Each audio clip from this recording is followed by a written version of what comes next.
Channel of Vadodara. Dabhoi તાલુકાની આસપાસ પક્ષીઓના આગમનને લઈને આ પક્ષીઓ ખેતરમાં ચણ માટે આવતા હોય ખેડૂતોને નુકસાન પહોંચાડી રહ્યા છે.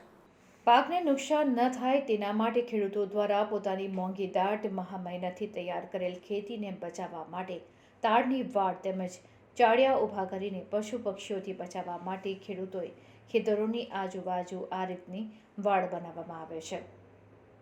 ડભોઈ તાલુકામાં ખેડૂતો દ્વારા મહામહેનતથી મોંઘી દાટ ખેતરોમાં ખેતી તૈયાર કરતા હોય ત્યારે પશુ પક્ષીઓ તૈયાર થયેલ આ પાકને નુકસાન કરતા હોવાથી ખેતરોની આજુબાજુ તાડની વાડ બનાવવામાં આવતી હોય છે. ત્યારે પશુ પક્ષી આ પાકને નુકસાન ન કરે તે માટે અનેક પ્રકારના પ્રયોગ ખેડૂતો દ્વારા કરવામાં આવે છે.